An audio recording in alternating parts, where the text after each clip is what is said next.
दूल्हे की तैयारी हो रही भाई। चिता की भस्म, कुंडल, करिया और भूरी बीछी, ऐसे जनेऊ, वासुकी नाग और मुंडों की माला, नंदकेश्वर पे सवार। बोले ऐसे दूल्हा के लिए दुल्हन तो त्रिभुवन में नहीं मिलेगी। दूल्हा सज गया, ब्रह्मा जी ने देखा, बोले महाराज आगे आपकी सवारी। नारायण भगवान उनके चतुर्भुज पार्षद, पीछे हंस पे सवार ब्रह्मा जी अपना परिकर, देवराज इंद्र। भगवान शिव ने कहा तुम अपने पार्षद सब लिए हो तो हम बुलाते हैं। श्रृंगी निकाली, जे ही बजाया तो भगवान शिव के पार्षद आ गए। जय हो महाराज की आज्ञा करो। अरे बोले विवाह हमारा किसी के एक को मुख नहीं, केवल मानसई का पिंड है, और किसी के पूरे शरीर में मुख है मुख है, किसी के एक भी हाथ पैर नहीं है, और किसी के बहुत से हाथ पैर हैं। भगवान शिव का विवाह, भूत प्रेत बड़े मौजियल, स्वामी का विवाह हो रहा है, खूब छिड़क कर नाच रहे, देख ले तो मूर्छा आ जाए। अब बनी है बारात, ये हुआ कि जय हो बारात पधार रही है। सामवेद का गान करते हुए गरुड़ पर विराजमान भगवान,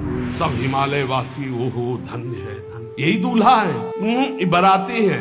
दूल्हा तो भी बहुत सुंदर हो गए, सब देख के लुभायमान हो गए। नारायण परिकर सब, पीछे देखा हंस पर सवार भगवान ब्रह्मा जी, दूल्हा पीछे। गांव के नगर के लोग है ना, ये दूल्हा नहीं, सयाने लोग कहते हैं दूल्हा, दूल्हा तो ये तो ब्रह्मा जी है। देवराज इंद्र, ये दूल्हा नहीं नहीं नहीं, ये दूल्हा नहीं, ये दूल्हे की बाराती। जब सब निकल गए तो बहुत हृदय में आनंद था कि अब दूल्हा के दर्शन होंगे।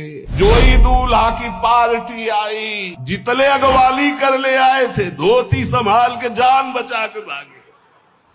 अब आरती करने के लिए, सुमंगल गाने के लिए नवीन नवीन स्त्रियां पार्वती जी की माता के साथ आ रही। मैना सोने की थाल है, आरती लेके जे भी देखा दूल्हा को, यही दूल्हा है। हाँ, हमारी बिटिया सूखे पत्ते खा के इसके लिए भजन करती रही। मैना जी ने पीछे मुड़ के देखा, एक भी नहीं स्त्री थी, अकेले थाली लिए खड़ी थी। थाली पटक दी, आरती की गई। अच्छा तो मेरा निर्णय सुन लिया जाए मैना जी का, अगर मेरी बात नहीं मानी गई तो हिमालय के शिखर से अपनी बेटी को लेके गिर के आत्महत्या कर लूंगी, ब्याह नहीं होने दूंगी। नारद जी गए और बोले विवाह करना है कि नहीं करना। शंकर जी से कहा, बोले भाई इसीलिए, बोले ये सब बंद करो आप, ये रूप से विवाह होता है, ये रूप हटाओ। बोले कौन सा रूप धारण करे? दूल्हा रूप धारण करो। भगवान शिव ने जे भी 16 वर्ष की अवस्था, हाथ में दर्पण, अद्भुत मुकुट धारण किए हुए, जटाएं ढकी हुई, गौर वर्ण, वो सुंदर रूप जो देखे सो मोहित हो जाए। मैना जी को बुलाया, देखो दूल्हा आ रहे हैं, एक एक कदम ऐसे चल रहे, संभाल संभाल के जैसे चलना सीख रहे हो।